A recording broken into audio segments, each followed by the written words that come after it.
Praise the Lord listeners. आज मैं आपसे बात करूंगी कि आपकी लाइफ का कोई भी हिस्सा क्यों ना हो जो किसी ट्रबल में है, अगर खाली है, जब फिनिश्ड हो चुका है, जब मर चुका है, जहाँ जिसकी कोई भी आपको आस नहीं है कि ये कुछ मेरी इस हिस्से में, मेरी लाइफ में इस हिस्से में कभी काम हो सकता है।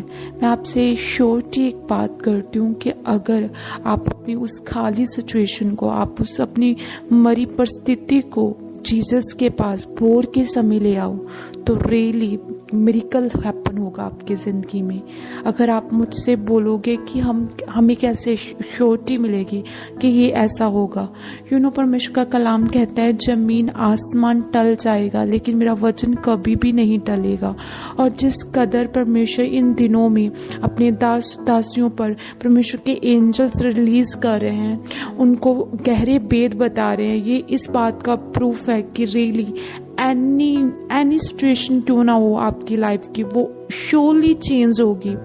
आज मैं आपको लूका में 24 में लेकर जाऊंगी, ठीक है, जहाँ पर लिखा है परंतु सप्ताह के पहले दिन बड़े भोर को वे उन सुगंधित वस्तुओं को जो उन्होंने तैयार की थी लेकर कब्र पर आई।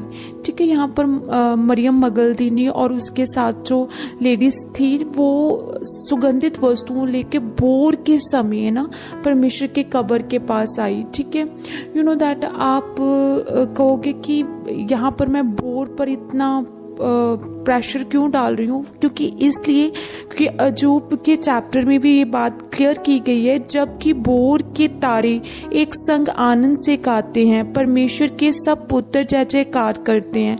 परमेश्वर का कलाम कहता है कि परमेश्वर भोर के समय जब हम अपनी बातें परमेश्वर के साथ करते, परमेश्वर के पुत्र को परमेश्वर जय जयकार करता है। कैसे? परमेश्वर एंजल्स को रिलीज करता है, भोर के तारों को जब वो चमकाता है। यू नो दैट जब जीसस क्राइस्ट हुए इस पृथ्वी पर आए थे तो सबसे पहले एक तारा था उसका साइन दिया गया था ना, स्टार का साइन दिया गया था। इन दिस सेम मैनर भोर को परमेश्वर अपने एंजल्स को भेजता है। जब हम भोर के समय अपनी खाली परिस्थिति को, अगर मान लो आपको बच्चा नहीं हो रहा, आपको गरीबी है, आपकी बीमारी है, आपके रिलेशन अच्छे नहीं, आप किसी भी मरा हुआ हिस्सा क्यों ना हो, जब आप परमेश्वर के पास उसे लेकर जाओगे ना, तो जब वो भी परमेश्वर के पास गई तो उन्होंने क्या देखा, कब्र पर आई, उन्होंने पत्थर को कब्र पर से लुटका हुआ देखा। तो सबसे पहले आपको अपनी वो लाचारी, वो समस्या दिखाई देगी। रियली मेरे जीवन में तो ये कार्य नहीं हो रहा, मेरे जीवन में तो ये प्रॉब्लम है, मेरी लाइफ में ये प्रॉब्लम है ना, तो आपको वो सिचुएशन मरी हुई दिखाई देगी, तब वो आपको खाली दिखाई देगी, मुर्दा दिखाई देगी। आपको ये भी फेथ नहीं होगा कभी इस हिस्से में काम हो भी सकता है, लेकिन फिर भी आप अपनी उस सिचुएशन को भोर के समय जब परमेश्वर के पास लेकर जाओगे तो जैसे उन स्त्रियों के साथ हुआ था, मरियम मगदलीनी के साथ हुआ था, सेम आपके साथ होगा। ठीक है, तो थर्ड आयत में क्या लिखा है, वह भीतर जाकर प्रभु यीशु का शब्द ना पाया। ठीक है, तब वो क्या लेना चाहती थी, वो प्रभु को की देह पर सुगंधियां चढ़ाना चाहती, लेकिन जब वो उसे करने के लिए आई पर उन्होंने ना पाया तो वो क्या हुआ, उनके साथ क्या हुआ, जब वे इस बात से भुचक्की हो रही थी तो देखो, है ना, फिर क्या होता, आप भी जब अपनी मुर्दा सिचुएशन को देखते हो, अपने हालात को वैसा इतने सालों से देख रहे हो, तो आप भी मन में बेचैन हो सकते हो, आप भी मन में दुविधा में पड़ सकते हो, भुचक्के से हो सकते हो। आप कहते हो ये परमेश्वर ये क्या हुआ, मैं तो तेरे पास आई हूँ कि ये प्रॉब्लम मेरी लाइफ से, जीसस क्राइस्ट ये प्रॉब्लम मेरी लाइफ से चली जाए ना। पर यू नो दैट जब हम दुविधा में होते हैं, जब हम प्रॉब्लम में होते हैं, हम गॉड की उस ग्रेट लाइट को देखने नहीं पाते ना, हम बैड लाइट की तरह देखते हैं कि हम तो सब कुछ करते हैं लेकिन मेरी जिंदगी में ये कार्य नहीं होता। लेकिन उसी टाइम अगर आप जैसी भी दुविधा में हो, आप जब भी कोई प्रॉब्लम में होगा, वो हमेशा नीचे की ओर देखता होता है, कभी भी वो ऊंची सोच को देख नहीं पाता ना। इसी तरह वो लेडीज जो थी वह डर गई थी, आपके मन में बहुत सारे डर आ सकते हैं, ये कैसे होगा, लोग मुझे क्या कहेंगे, मेरे रिश्ते नाते क्या कहेंगे, मैं क्या सारी जिंदगी ऐसे ही रहूंगा, ऐसे डर आपको घेरा बना ले, मैं अकेला रहूंगा, मैं अकेली रहूंगी, ऐसी बातें ना। देन क्या लिखा है, जब वे इस बात में बुचक्की हो रही थी तो देखो दो पुरुष झलकते वस्त्र पहने हुए उनके पास आ खड़े हुए। जब वह डर गई और धरती की ओर मुंह झुकाई रही हुई थी तो उन्होंने उनसे कहा, तुम जीवते को मरे हुओं में क्यों ढूंढती हो? वह यहाँ नहीं परंतु जी उठा है, सम्मान करो।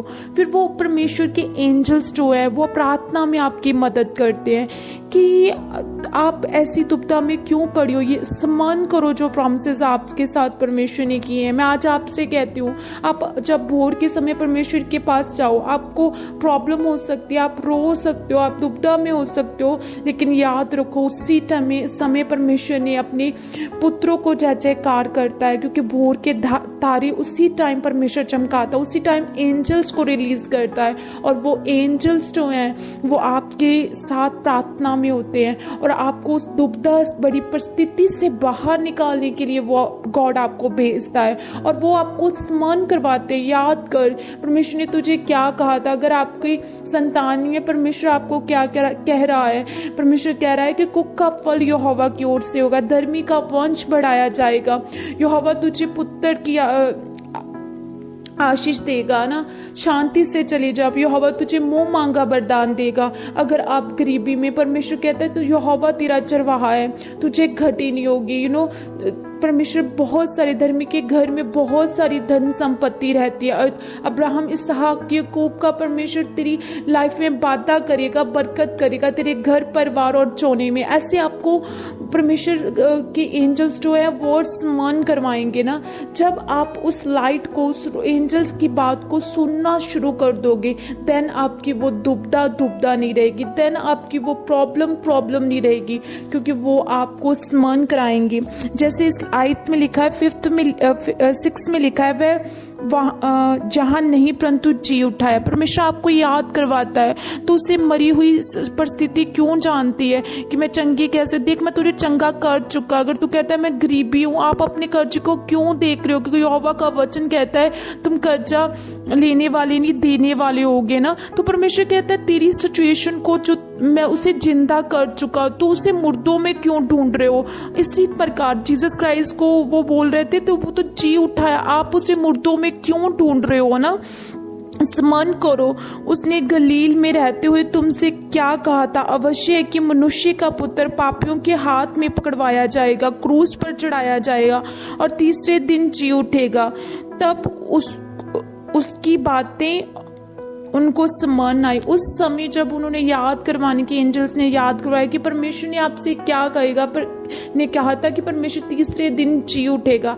आज परमेश्वर आपको कहता, अगर आपने गरीबी की तह तक नहीं गए तो आप अमीरी कैसे देखोगे? अगर आपने सभी डॉक्टरों से रिजेक्शन नहीं देखी तो आप कब कैसे कहोगे कि ये मुझे बेटा बेटी परमेश्वर ने दी है? कैसे आप परमेश्वर की उस जी उठने की सामर्थ्य को पर विश्वास करोगे? तभी विश्वास करोगे जब नेगेटिव सिचुएशन होगी ना।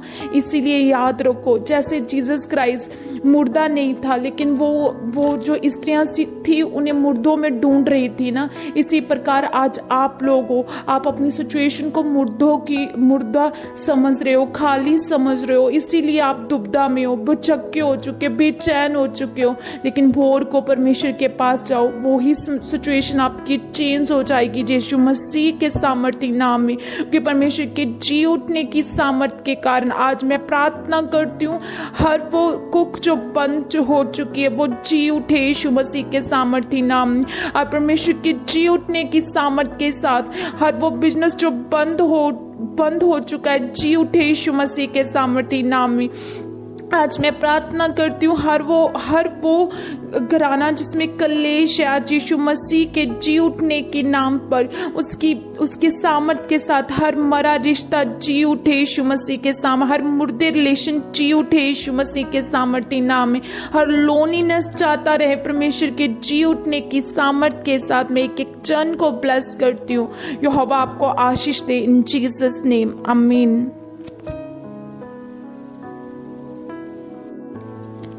प्रेज द लॉर्ड लिसनर्स, आज मैं आपसे बात करूंगी कि आपकी लाइफ का कोई भी हिस्सा क्यों ना हो जो किसी ट्रबल में है, अगर खाली है, जब फिनिश